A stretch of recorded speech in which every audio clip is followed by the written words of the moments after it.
They called Table 9 the morgue, not because the food was bad, but because the man who sat there decided who lived and who died in this city. Every Tuesday at 8 p.m., the music stopped. The kitchen went silent, and the staff at Giovanni's held their breath. Nobody dared to make eye contact with Salvatore Rossi. Nobody except her. They thought she was just a waitress with a death wish. They were wrong. She was the match that would burn his empire to the ground and build something entirely new from the ashes. This isn't a fairy tale. This is how Orion Miller broke the devil. The rain in Brooklyn didn't wash things clean. It just made the grime slicker. Inside Giovanni's, the finest Italian restaurant on the waterfront, the atmosphere was thick enough to choke on. It was 7:55 p.m. on a Tuesday. The dining room was bustling with lawyers, politicians, and the occasional lost tourist, but a distinct hush was spreading from the front door like a contagion. Orion Miller adjusted her apron, her hands red and chapped from the sanitizer. She was 24, with dark circles under her eyes that no amount of concealer could hide, and a ponytail that had been retied 3 times since her shift started. She wasn't looking for trouble. She was looking for rent money. "Orion, you're up," the floor manager, a sweating, balding man named Luigi, hissed at her. He was wiping his forehead with a napkin, his face pale. "Table 9. Orion paused, balancing a tray of dirty martini glasses. "I took Table 9 last week, Louis. It's Rick's turn." "Rick is in the bathroom, throwing up," Luigi whispered, his eyes darting toward the heavy oak doors at the entrance. "He can't do it. You're the only one who doesn't shake when you pour the water. Please, Orion, I'll cut you in on the service charge. Double share." Orion looked at Table 9. It was the best seat in the house, a semicircular leather booth tucked into a private alcove, offering a view of the entire room, while shielding the occupants from the window. It was currently empty, set with impeccable precision. "Fine," Orion sighed, "but if he doesn't like the risotto tonight, that's on the chef, not me." At 8 p.m. sharp, the heavy doors swung open. 2 men entered first, massive, wearing suits that struggled to contain their bulk. They scanned the room with dead, shark-like eyes. Then came the man himself. Salvatore, the Saint Rossi, wasn't what people expected when they thought of a mafia don. He didn't look like the caricatures on TV. He was in his late 30s, tall, lean, and dressed in a bespoke charcoal Brioni suit that cost more than Orion made in a year. His face was sharp, angular, and shaved close with eyes the color of cold espresso. He didn't walk with a swagger. He moved with the terrifying, silent grace of a predator that knew it had no natural enemies. The restaurant went quiet. Forks paused halfway to mouths. Conversations died. Salvatore moved to Table 9, his 2 guards taking up positions at the bar, watching the room's reflection in the mirror. Orion took a deep breath, picked up the water pitcher, and walked into the lion's den. She approached the table just as Salvatore was unfolding his napkin. He didn't look up. He never looked up at the staff. To him, they were furniture. "Good evening, Mr. Rossi," Orion said, her voice flat and steady. "Sparkling or still?" Salvatore paused. His hand froze on the napkin. He slowly raised his head. Most servers trembled. Some stuttered. Last month, a waiter had dropped a fork and nearly fainted from panic. But this voice was bored, tired. He looked at her. Really looked at her. He saw the frayed collar of her uniform, the scar on her chin, and the defiant set of her jaw. "Still," he said, his voice a low baritone that vibrated through the table. "No ice." "We're out of the Pellegrino." Orion lied smoothly. She wasn't, but the bottles were in the back storage, and she didn't want to haul a crate. "I can bring you the aquapanna, or you can wait 10 minutes for me to go to the cellar." Luigi, watching from the kitchen pass, looked like he was about to have a stroke. You didn't give Salvatore Rossi options. You didn't tell him you were out of anything. Salvatore's eyes narrowed. The silence at the table stretched heavy and dangerous. Then the corner of his mouth twitched. "Panna is fine," he said. Orion nodded and turned on her heel. She didn't bow, she didn't scrape. As she walked away, she felt his eyes drilling into her back. She didn't know it then, but that small lie about the water was the first crack in the wall he had built around himself. She returned with the water and a basket of bread. As she poured, Salvatore spoke, his voice low, so only she could hear. "You're new." "I've been here 6 months," she corrected him, placing the glass down. "You just never looked up before." The guard by the bar took a step forward, sensing the disrespect, but Salvatore held up a hand to stop him. He picked up his glass, studying the waitress. "What is your name?" "Orion." "Just Orion." "For the purpose of bringing you dinner, yes, just Orion." Salvatore took a sip of water. "Well, just Orion. Don't bring me the menu. I want the osso buco. And tell Chef Marco if the veal is tough like last time, I'm going to buy this building and turn it into a parking lot." "The veal is fine," Orion said, scribbling on her pad. "But we're out of the Barolo you usually drink." Salvatore leaned back, crossing his arms. "You seem to be out of a lot of things tonight." "It's a Tuesday," she shrugged. "Delivery day is Wednesday. Do you want the Chianti or not?" For the first time in years, Salvatore Rossi laughed. It was a dry, rusty sound. "Bring the Chianti." By the time the main course arrived, the tension in the restaurant had dissipated slightly. The patrons realized that nobody was getting shot in the next 5 minutes, so the hum of conversation returned. Orion moved efficiently, ignoring the burning stares of her co-workers. She knew who Salvatore was. Everyone in the neighborhood knew. His family, the Rossi crime syndicate, ran the unions, the docks, and half the construction projects in the tri-state area. But Orion had bigger problems than the mafia. Her brother Caleb was in a rehab facility upstate that cost $3,000 a month, and she was 2 payments behind. Fear was a luxury she couldn't afford. She placed the osso buco in front of Salvatore. "Careful. Plate's hot." He picked up his fork. "You aren't afraid of me, Orion." "Should I be?" She pulled the cork from the Chianti bottle. "Most people are. Most people have something to lose," she muttered almost to herself. Salvatore paused the knife, hovering over the meat. He looked at her with a new intensity, analyzing her like a chessboard. "And you have nothing?" "I have a shift to finish and a bus to catch," she replied, pouring the wine. Suddenly, the atmosphere shifted. The front door burst open. It wasn't the slow, heavy entrance of the Rossi crew. It was frantic. 3 men in leather jackets stormed in. They weren't Italians, they were Eastern European. The Ivanov brothers. A rival faction encroaching on Rossi territory. The music cut out instantly. The 2 guards at the bar reached for their jackets, but the intruders already had submachine guns raised. Screams erupted from the diners. People dove under tables. Luigi, the manager, vanished into the kitchen. Salvatore didn't flinch. He sat perfectly still, his knife and fork in hand. One of the gunmen shouted something in Russian and pointed the weapon toward table 9. "Down!" Orion yelled.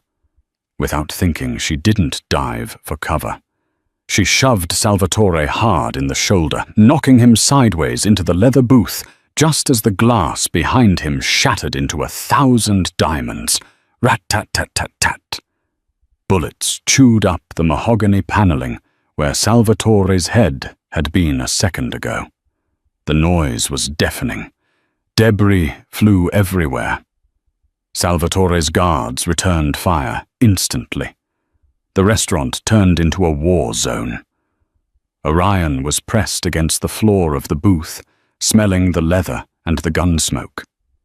Salvatore was on top of her, shielding her body with a heavy silver pistol suddenly in his hand. He fired 3 shots over the edge of the booth, controlled precise. Bang, bang, bang. Silence followed. "Clear!" one of the Rossi guards shouted. Salvatore slowly sat up. He checked the room. The 3 Russian hitmen were down. The diners were sobbing, but the threat was neutralized. He looked down at Orion. She was shaking now, the adrenaline fading, leaving only the cold shock. There was a cut on her cheek from a flying shard of a glass bleeding onto her white collar. Salvatore holstered his gun and reached out. Orion flinched, but he gently touched her chin, tilting her head to inspect the cut.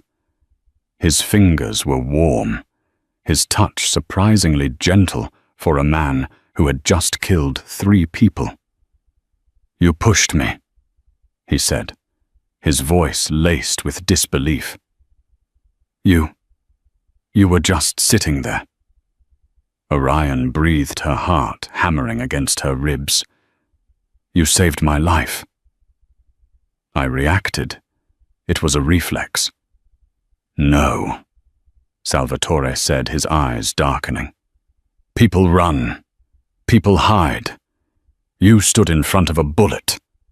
He pulled a handkerchief from his pocket, white silk, and pressed it against her bleeding cheek. "Hold this." Sirens were wailing in the distance. The NYPD was coming. This was about to become a circus. Salvatore stood up and adjusted his suit jacket, shaking off the glass. He reached into his inner pocket and pulled out a thick envelope. He tossed it onto the table, blood-spattered risotto and all. "Luigi!" Salvatore roared. The manager peeked out from the kitchen, trembling like a leaf. "Yes, Mr. Rossi." "Fire her," Salvatore said, coldly pointing at Orion. Orion's eyes went wide. She scrambled to her feet, still holding the handkerchief to her face. "What, you can't? I just saved your life."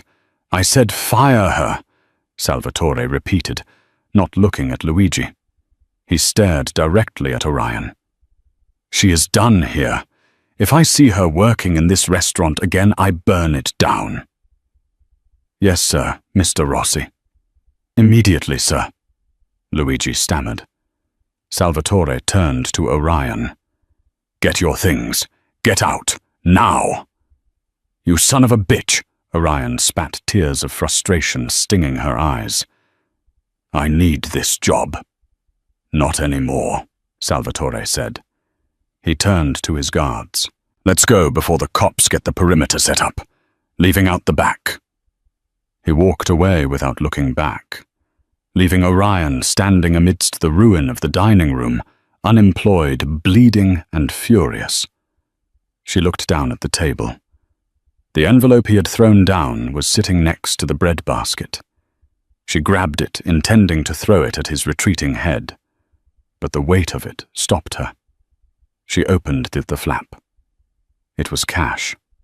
Stacks of $100 bills. $10,000. And a small cream-colored business card with a phone number and a single word handwritten in elegant cursive. Tomorrow. The envelope burned a hole in Orion's cheap canvas tote bag. $10,000. It was more money than she had seen in her entire life. Yet it felt heavy, contaminated by the violence she had just witnessed. She didn't go home to her cramped studio apartment in Queens. Instead, she took the subway north, the rhythmic clatter of the train tracks, failing to drown out the sound of gunshots ringing in her ears. She got off at a stop surrounded by manicured lawns and high fences, the Pineview Recovery Center. Inside, the air smelled of antiseptic and lemon polish. Orion walked to the front desk, ignoring the receptionist's pitying look. She pulled the envelope out. "This covers Caleb's last 2 months," Orion said, her voice trembling slightly. "And the next 3 in advance." The receptionist's eyes widened as Orion counted out the crisp bills. "Orion, where did you get this tips?" Orion said sharply. "Can I see him?" Caleb looked worse. He was 21, but he looked 40. The drugs had hollowed him out, leaving a ghost where her little brother used to be. He was asleep when she entered, his breathing shallow. Orion sat by his bed for an hour, holding his thin hand. This was why she endured the double shifts. This was why she had wiped tables until her back screamed.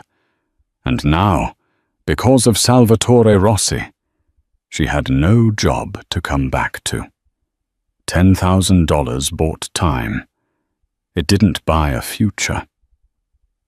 She walked out into the cool night air and pulled out the cream-colored card.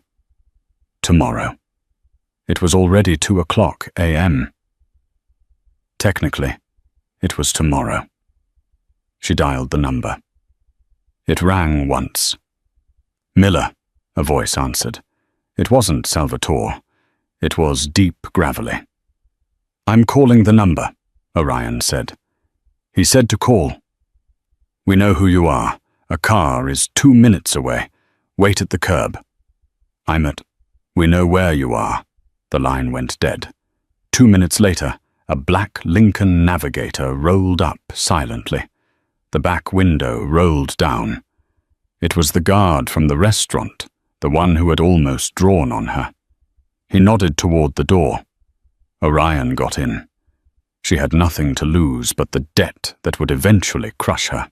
The drive was long, taking them out of the suburbs and into the industrial heart of the city, near the shipping yards.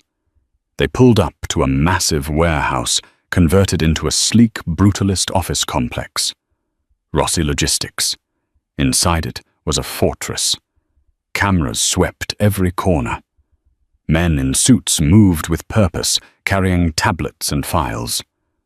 Orion was led to the top floor to an office with glass walls overlooking the harbor. Salvatore Rossi was standing by the window, staring out at the dark water. He had changed out of the suit into a black cashmere sweater and dark jeans, looking less like a mob boss and more like a tech billionaire, if billionaires carried Glock 19s in their waistbands. He didn't turn around when she entered. "You paid your brother's rehab bill," he said. Orion froze. "How do you know that?" "I know everything, Orion. That's how I stay alive. I know your rent is late. I know your father walked out when you were 10. I know you dropped out of nursing school to pay for Caleb's first detox." Orion felt a surge of anger, hot enough to melt steel. "You have no right to investigate me." Salvatore turned then. His face was weary, the lines around his eyes deeper than they had appeared in the restaurant. "I have every right to know who saved my life, and who I'm about to hire." "You fired me," she reminded him. "I fired you from Giovanni's because the Ivanovs saw your face. If you went back there, they would grab you, torture you to find out what you know about me, which is nothing, and then kill you. I fired you to save your life." He walked over to his massive mahogany desk and leaned against it, crossing his arms. "But now you have a problem. You have no income. And Caleb's treatment isn't cheap. I can find another job?" "No, you can't. I've blacklisted you." Orion stepped forward, her hands balled into fists.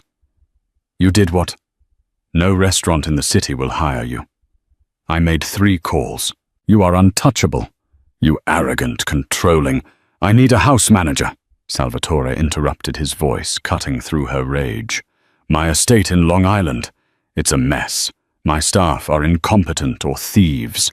I need someone who notices details, someone who doesn't panic when glass starts flying, someone who isn't afraid to tell me I'm out of wine."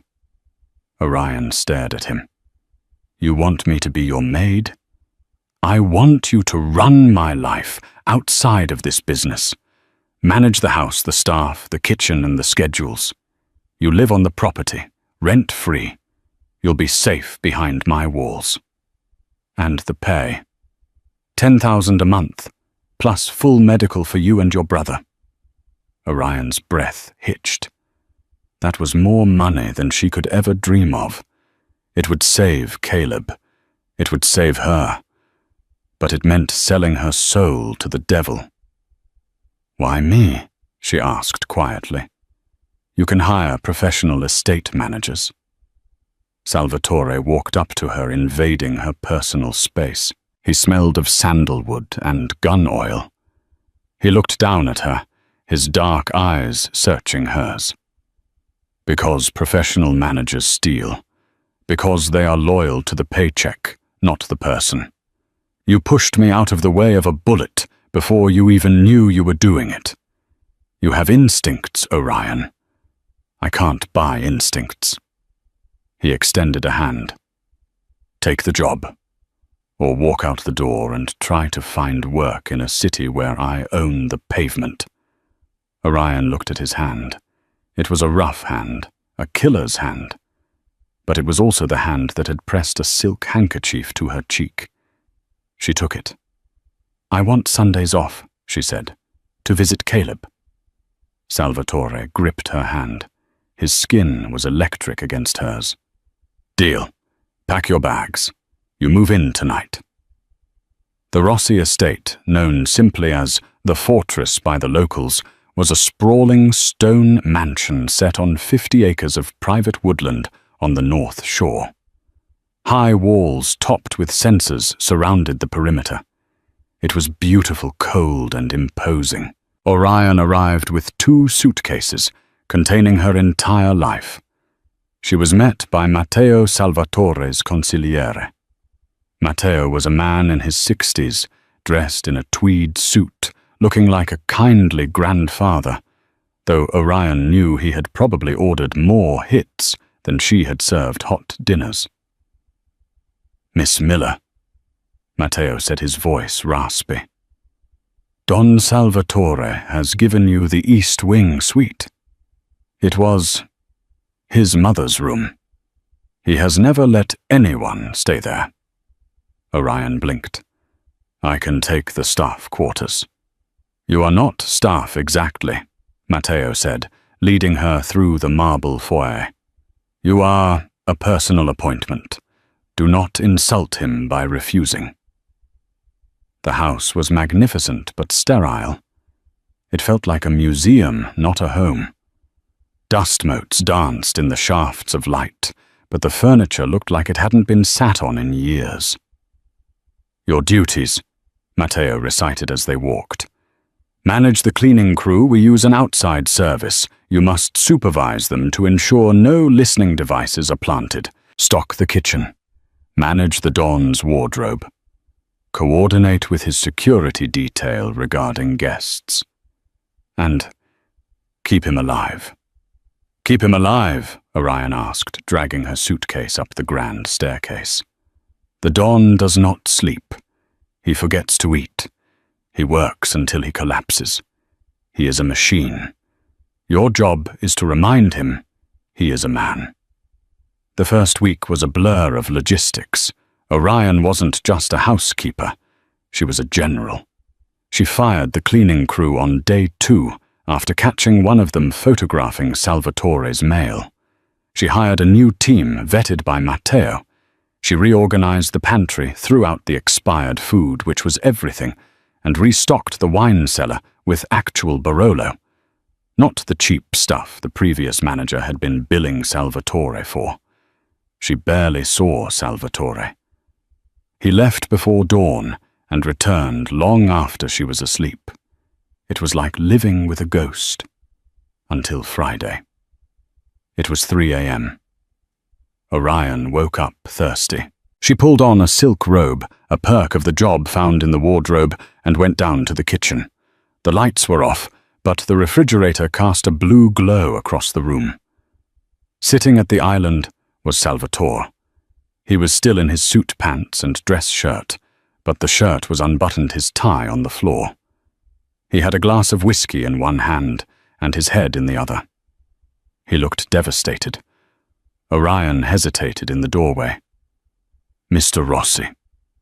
Salvatore's head snapped up. His hand went to his waistband instantly before he realized who it was. He relaxed, but the tension in his shoulders remained. "Orion, go back to bed." "You're bleeding," she said. She walked closer.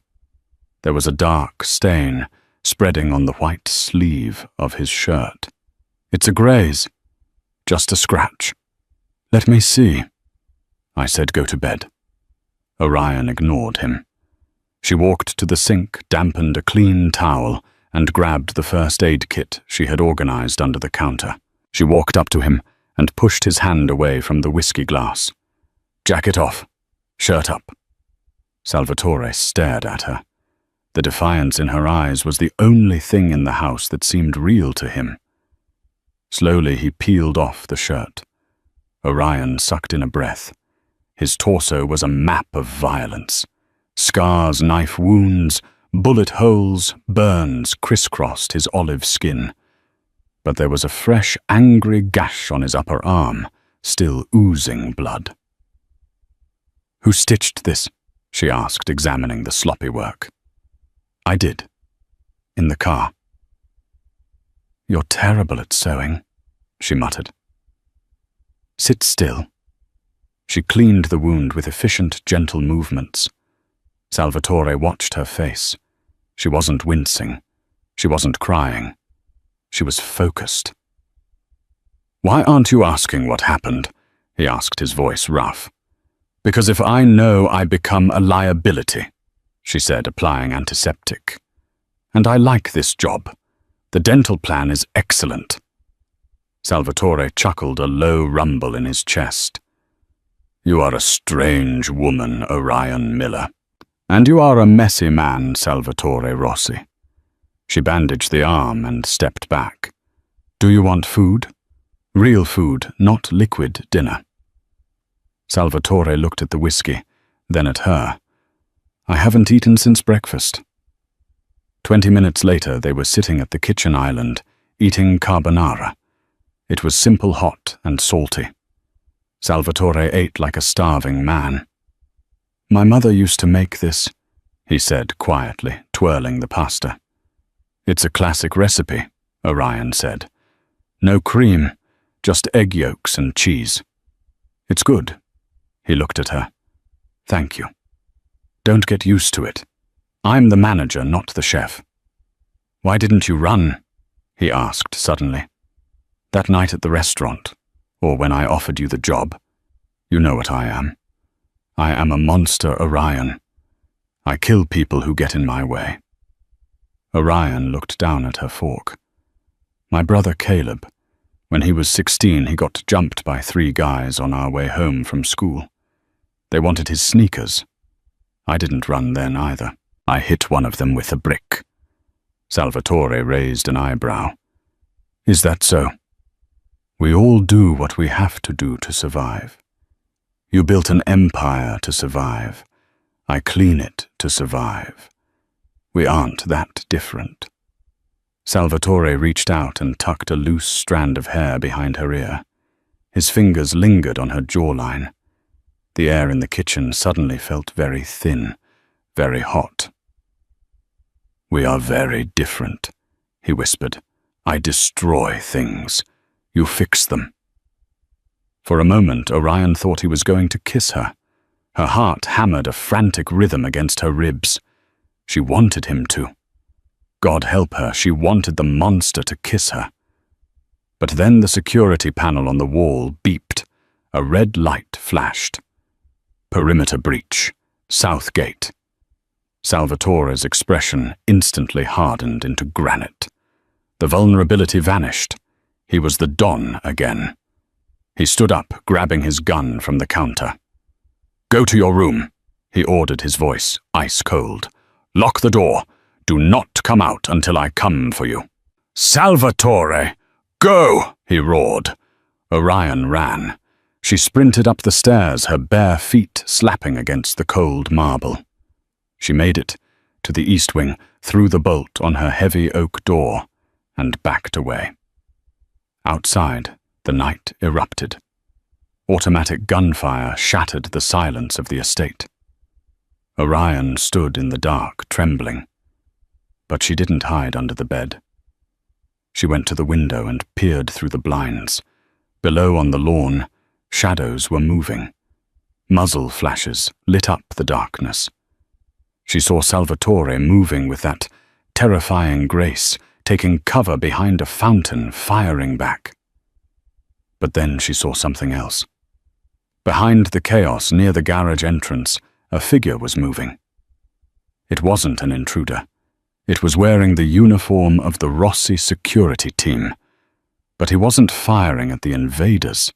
He was planting something on the underside of Salvatore's armored SUV. A bomb. It was Luca, the head of security, the man who had sneered at her when she arrived. The attack was a distraction. The real hit was coming from inside.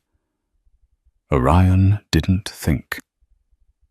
She grabbed the heavy brass lamp from the bedside table, unlocked her door, and ran back into the hallway.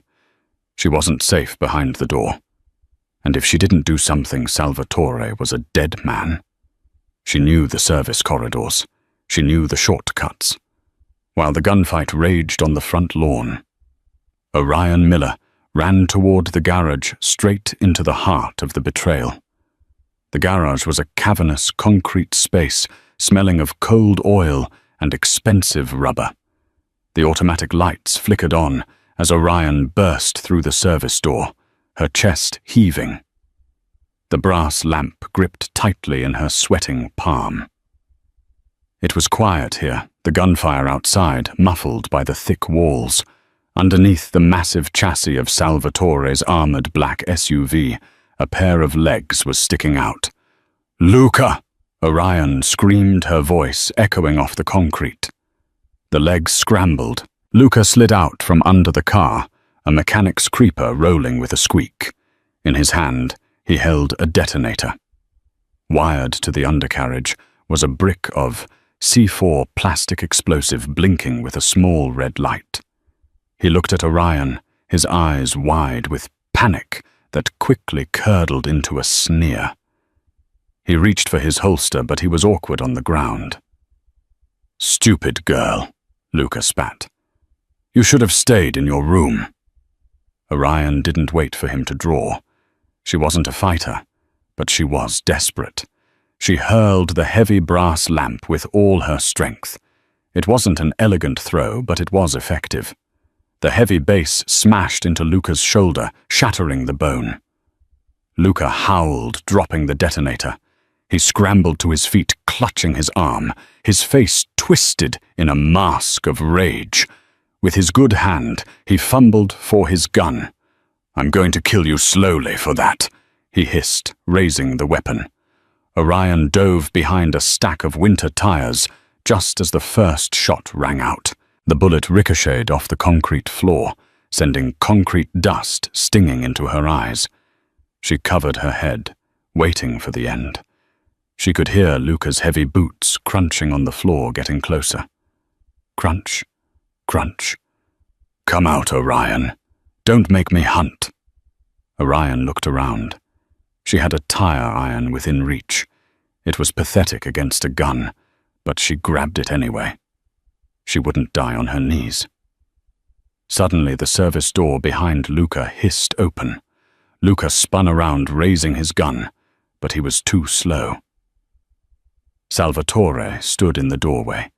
He was drenched in rain, his white shirt now stained red, his gun leveled with unwavering precision.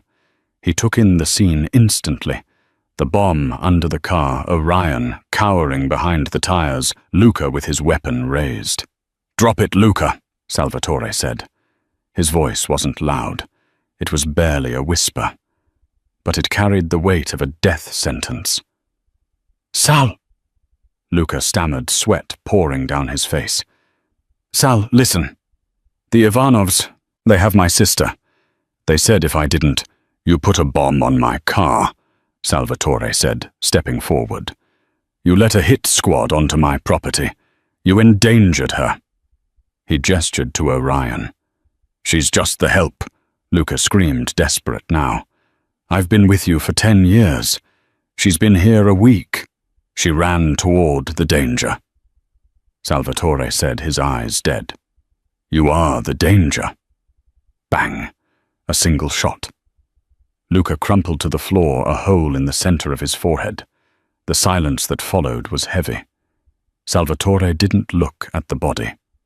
He walked over to the SUV, peered underneath, and ripped the wires from the C4 with a sharp tug, disabling the detonator. Only then did he turn to the stack of tires. "Orion." She stood up slowly, the tire iron clattering from her shaking hands. Her legs gave out, and she slid down the wall. Salvatore was there in an instant. He dropped his gun and fell to his knees, grabbing her shoulders. His hands were covered in grime and blood, but his grip was solid, grounding her. "Did he hurt you?" he demanded, scanning her frantically. "Did he touch you?" I hit him with a lamp." Orion whispered, a hysterical laugh bubbling up in her throat. "I broke your lamp." Salvatore stared at her, and then he pulled her into his chest. It was a crushing embrace. He buried his face in her neck, breathing in the scent of her shampoo, trying to wash away the smell of cordite and betrayal. "You saved me," he murmured into her hair. "Again." He was going to blow you up when you tried to escape," she stammered against his wet shirt. "I know." Salvatore pulled back, his hands cupping her face. The adrenaline was fading, leaving something raw and undeniable between them. "You are not safe here, Orion. I have to get you out. I have to send you away." "No," Orion said, grabbing his wrists. The fear was gone, replaced by a fierce clarity. "If you send me away, they'll find me. They know my face. The only safe place is with you." Salvatore looked at her, really looked at her, and realized she was right. But more than that, he realized he didn't want her to leave. He needed her, not just to run his house, but to anchor his soul. "Then you stay," he swore, "and I will burn the city to the ground before I let anyone touch you again." The next morning, the Rossi estate was a hive of activity. Cleaners were scrubbing blood from the driveway. Contractors were repairing the gate. In the main dining room, the atmosphere was funereal. Salvatore sat at the head of the long table. Matteo was to his right. 3 other capos lieutenants of the Rossi crime family sat in grim silence. And Orion stood by the sideboard pouring espresso. Technically, she shouldn't have been there. This was family business, omerta. But when one of the capos had tried to dismiss her, Salvatore had slammed his hand on the table and said, "She stays. She has more balls than Luca did. And Luca was family." So Orion stayed. She listened. "The Ivanovs are claiming the attack was a rogue operation," Matteo said, reading from a tablet. "They are denying involvement. They want a truce, a sit-down." "It's a trap," said Vito, a scarred man who ran the downtown unions. "They want to finish what they started." "Of course it's a trap," Salvatore said, rubbing his temples. "But if I don't go, I look weak. If I look weak, the triads and the cartels will start eating into our territory. I have to go." "Where is the meeting?" Orion asked. The room went silent. The men looked at the waitress. "The gala," Matteo answered, after a nod from Salvatore. "The charity ball at the Metropolitan Museum tonight. Neutral ground, high security, no weapons allowed inside. Public eyes everywhere." "That's why it's perfect for them," Orion said, stepping forward. "They won't shoot you. They'll poison you, or they'll isolate you in a private room and use a blade. They need to make it look like an accident or a heart attack to avoid a police crackdown." Salvatore watched her intrigued. "Go on." "The Ivanovs are arrogant." Orion continued, her mind racing. "I saw them at the restaurant. They don't look at the staff.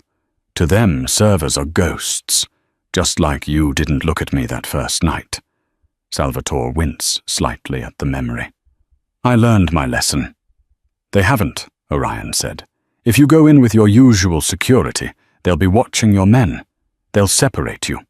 But if you have eyes on the inside someone, they don't suspect someone pouring their champagne, you'll have the advantage." "No," Salvatore said immediately. "Absolutely not. You are not working the gala." "I can get hired by the catering company in an hour," Orion argued. "I know the agency they use. I still have my uniform. I can be in the room, Salvatore. I can listen to what they say in Russian when they think no one is listening." I picked up enough phrases from the old dishwashers at Giovanni's to understand the basics. "It is too dangerous," Salvatore growled. "More dangerous than sitting here waiting for the next bomb," Orion countered. She walked to the end of the table, placing her hands on the wood, leaning toward him. "You need an edge. I am your edge." The room held its breath. Nobody spoke to the Don like that. Salvatore stared at her. He saw the fire in her eyes. He saw the same woman who had pushed him out of the way of a bullet. She wasn't asking for permission. She was offering a strategy. "Matteo," Salvatore said, never breaking eye contact with Orion. "Get her a wire, an earpiece, the smallest one we have." "Boss?" Matteo asked, shocked. "She's right."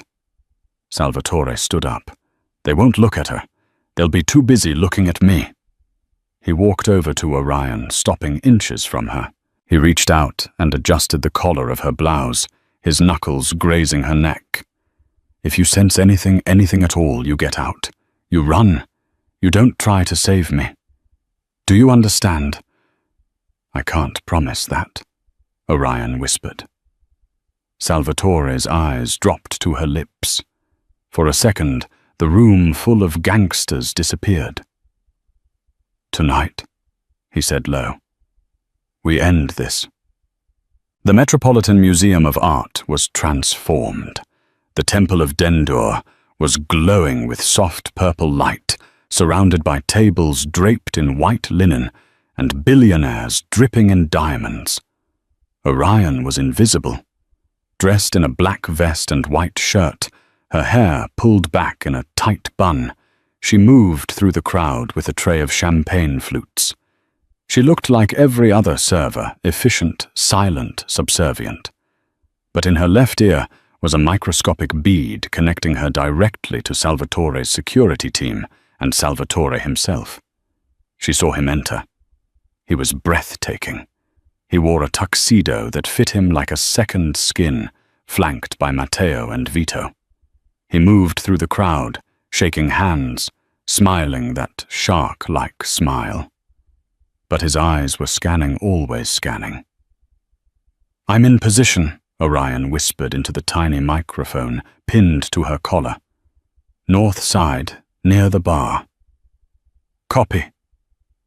Salvatore's voice came through her ear, clear and calm. "Ivanov is at table 4, the one near the Egyptian sandstone." Orion made her way toward table 4. Dmitri Ivanov, the patriarch, was a massive man with a white beard and a laugh that sounded like a rock crusher. He was surrounded by his sons, the same men who had shot up the restaurant. Orion felt a chill run down her spine. She approached the table, keeping her head down. "Champagne, sir?" she asked, her voice trembling just enough to sound like a nervous waitress. "Leave the bottle?" Dmitri grunted, not looking at her. He was speaking in rapid-fire Russian to his son Alexei. Orion placed the bottle down and fumbled with the napkin, lingering for a few precious seconds. She listened. The elevator. 10 minutes. No cameras. She caught the words roof and drop. She walked away quickly, her heart pounding. She found a quiet corner and pressed the transmit button. "Salvatore," she hissed. "They aren't planning to hit you at the table. They're trying to lure you to the roof. Something about the elevator being rigged." There was a pause. "Understood," Salvatore replied. "Stay clear, Orion. I'm going to make contact." She watched as Salvatore approached the Ivanov table. Dmitri stood up, arms wide, feigning friendship. They embraced. It was a sickening display. "Salvatore, my friend," Dmitri boomed in English. "We must talk. Private. Too much noise here. Come, I have reserved the terrace lounge. The view is spectacular." The terrace lounge. On the roof. Salvatore smiled. "After you, Dmitri?" They moved toward the elevators. Orion's blood ran cold. Salvatore was walking into the trap knowingly. He had a plan, didn't he? He always had a plan. But as the elevator doors closed, Orion saw something that made her stop breathing. One of the catering staff, a tall man she didn't recognize from the agency, slipped a jamming device out of his pocket and placed it on the security panel near the stairs. Her earpiece went static. Salvatore Matteo. Nothing but white noise. The jammer blocked the signal. It also blocked the elevator's emergency stop. They weren't going to the roof to talk. They were going to drop the elevator, or gas it, or seal it off and slaughter him. Orion looked around. The security guards were distracted by a staged fight on the other side of the room. She was alone. She looked at the jammer. Then she looked at the fire alarm on the wall. It was time to cause a scene. Orion didn't pull the fire alarm. A fire alarm was a blunt instrument. It would trigger a chaotic stampede of 1,000 wealthy donors clogging the exits and potentially allowing the Ivanovs to slip away in the confusion. No, this situation required a scalpel. Or as Orion spotted the pitcher of ice water on the busing station next to her, a sledgehammer. The jamming device on the wall was blinking a steady, mocking red. Her earpiece was dead silence. Somewhere in the shaft of the museum, Salvatore was trapped in a steel box with 3 men who intended to butcher him. She scanned the room, her heart hammering against her ribs like a trapped bird. Her eyes landed on the service panel discreetly hidden behind a faux Egyptian tapestry near the kitchen entrance. It was the master breaker for the East Wing. She had seen a maintenance worker fiddle with it earlier when the dimmer switch on the chandeliers malfunctioned. Orion grabbed a heavy steak knife from a passing tray, ignoring the gasp of the busboy, and sprinted toward the panel. She slashed the tapestry aside, revealing the grey metal box. It was locked. "Come on," she hissed, jamming the tip of the knife into the keyhole. She twisted with desperate, white-knuckled force. The metal groaned, the tip bent, but the cheap lock popped with a satisfying snap. She threw the door open. Inside was a bewildering maze of switches and fuses. There was no time to read the labels. There was no time to find the specific circuit for the elevators. She grabbed the pitcher of ice water. "Forgive me, Mr. Edison," she muttered. She threw the entire contents, ice cubes and all directly, into the live fuse box. Crack zap! The sound was like a gunshot. A massive blue-white arc of electricity exploded from the wall, forcing Orion to recoil, shielding her eyes. The smell of ozone and burning plastic instantly filled the air. The result was immediate and catastrophic. The soft ambient purple lighting of the Temple of Dendur died instantly, plunging the massive hall into darkness. The soothing string quartet screeched to a halt. A collective gasp rose from the crowd, followed by the confused murmuring of the elite. Above the din, Orion heard the sound she was praying for, the sickening mechanical groan of the elevator brakes, engaging violently. Emergency lights flickered on a second later, bathing the museum in a wash of blood-red warning light. Orion didn't wait to see the chaos she had caused. She hitched up her black skirt and ran. She burst into the service stairwell, taking the steps 2 at a time. Her lungs burned. Her legs screamed, but her mind was a singular focused point. Second floor.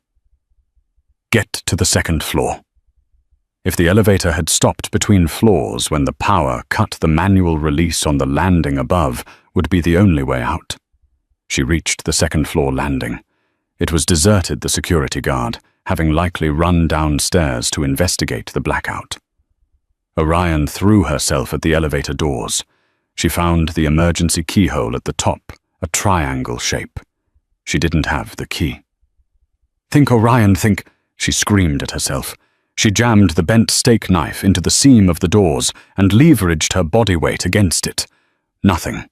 The hydraulic seal was too strong. Then she heard it. A muffled shout from inside the shaft. A thud. The sound of a struggle. Panic gave her strength she didn't know she possessed. She spotted the emergency override lever, encased in a glass box on the wall, the fireman's key. She smashed the glass with her elbow, ignoring the slice of pain that shot up her arm, and yanked the red lever down. The hydraulic pressure released with a hiss. Orion dug her fingers into the rubber seal of the doors and pulled. Slowly, agonizingly, they parted. The elevator car wasn't level. It was stuck about 4 feet below the landing. The scene inside was a nightmare, bathed in the red glow of the emergency strip lighting. Salvatore was cornered. Dmitry Ivanov, a massive bear of a man, had lunged with a ceramic knife, a weapon that had bypassed the metal detectors.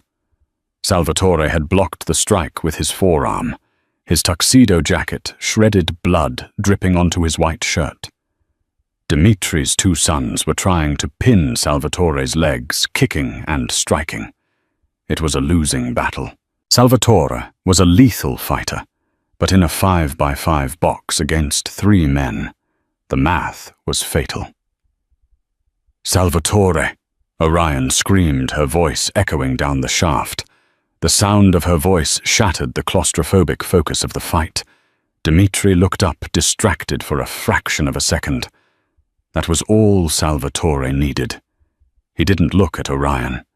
He used the distraction to drive his knee into Dimitri's groin with sickening force. As the older man doubled over, Salvatore grabbed the back of Alexei Ivanov's head and slammed it into the mirrored wall of the elevator. The glass shattered. "Climb!" Orion yelled, reaching her hand down into the open shaft. Salvatore looked up.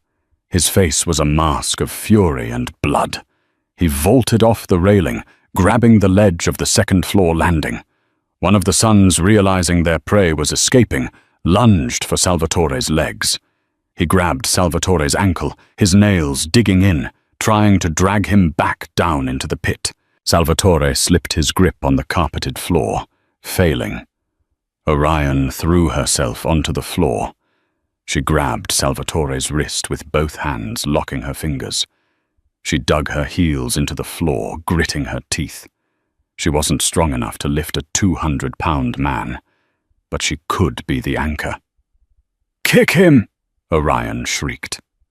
Salvatore roared, twisting his body and driving his free heel down into the face of the man holding him. The grip broke. With a final desperate heave, Salvatore hauled himself up over the ledge, rolling onto the landing next to Orion. He was gasping for air, his chest heaving, his knuckles raw. Below them, Dmitri was recovering, shouting orders in Russian. He began to boost one of his sons up toward the open doors. Salvatore scrambled to his knees. He didn't run. He looked at the manual override lever Orion had pulled. He slammed it back up. The elevator doors hissed. The son whose fingers were just reaching the threshold snatched his hands back with a yelp as the heavy steel doors slammed shut, sealing the tomb. "Lock it!" Salvatore commanded, his voice a ragged growl. Orion scrambled up. She took the steak knife, her talisman of the night, and jammed it violently into the latch mechanism of the outer door, breaking the handle off. It wouldn't hold forever, but it would hold long enough for security to arrive. Silence descended on the hallway, heavy and thick. The only sound was their synchronized, ragged breathing. Salvatore slumped against the wall, sliding down until he hit the floor. He wiped blood from a cut above his eyebrow, smearing it across his cheek. He looked at Orion. She was a wreck. Her hair had come loose from its severe bun, framing her face in wild tendrils. Her waitress uniform was stained with grease from the elevator door. She was shaking, the adrenaline crash beginning to set in. "You threw water on the fuse box," Salvatore said. It wasn't a question. A small, incredulous smile tugged at the corner of his bloody mouth. "I didn't know which switch was for the elevator," she whispered, staring at her trembling hands. "I improvised." Salvatore began to laugh. It was a dark, rich sound that seemed to bubble up from his chest. He reached out a hand. Orion took it. He pulled her down until she was sitting on the floor beside him, amidst the shattered glass and the flashing red lights. He didn't let go of her hand. "You are absolutely terrifying," he murmured, bringing her knuckles to his lips. "Do you know that I was just serving the guest?" she said, a hysterical giggle escaping her throat. "You saved my life. Again." Salvatore's expression sobered. The intensity in his eyes pinned her to the spot. "I told you to run. I told you if you sensed danger to leave me." "I don't take orders very well," Orion replied, holding his gaze. "You should know that by now. I didn't save the boss. I saved you." The distinction hung in the air between them, heavy with implication. Salvatore reached into his pocket and pulled out his phone. He dialed a number. "Matteo," he said, his voice instantly shifting back to cold command. "Second floor, east wing. The elevator is disabled. The Ivanovs are inside. They have weapons, and thanks to the jammer they installed, we have the logs of their intent to commit murder. Call the commissioner. I want them arrested. Not killed, arrested. Let them rot in a cell knowing they were beaten by a waitress." He hung up and looked back at Orion. "Ready to go home." "My shift isn't over," she joked weakly. "It is now. You're retired." They walked out of the service exit into the cool, damp New York night, just as the sirens began to wail in the distance.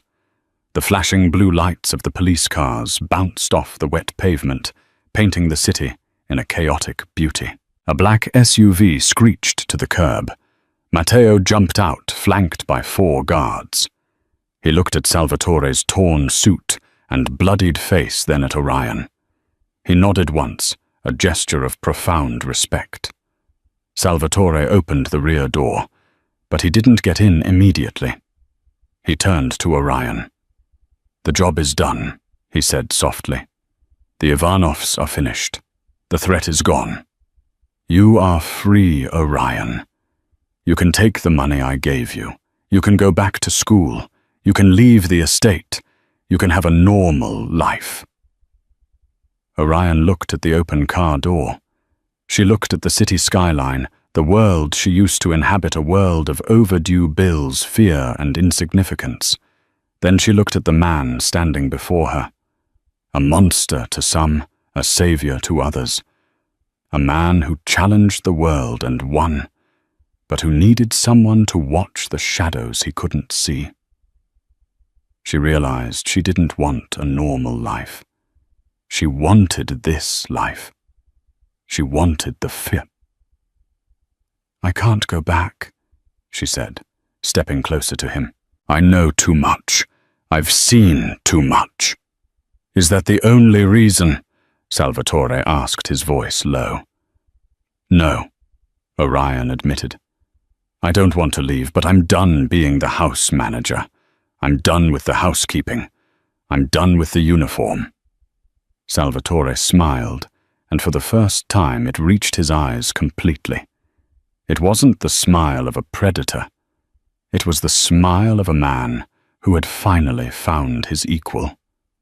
"Then what do you want?" "Partner," Orion said. "I want to be at the table, not serving it, sitting at it." Salvatore Rossi. The man who bowed to no one stepped aside and gestured to the interior of the car. "After you," he said. Orion Miller slid into the leather seat as Salvatore climbed in beside her, and the heavy door slammed shut, shielding them from the noise of the city. She knew one thing for certain. Table 9 was no longer the morgue. It was the throne, and she had just taken her seat. And that is the story of Orion Miller, the waitress who refused to be just another piece of furniture in a dangerous man's world. She proved that loyalty isn't bought, it's forged in fire. And sometimes the most powerful move you can make isn't pulling a trigger, but knowing exactly when to throw a pitcher of ice water. Salvatore Rossi thought he was hiring a housekeeper, but he ended up with a queen. If this story kept you on the edge of your seat, please hit that like button. It seriously helps the algorithm and lets me know you want more crime dramas like this one. Don't forget to subscribe and turn on notifications so you don't miss our next story.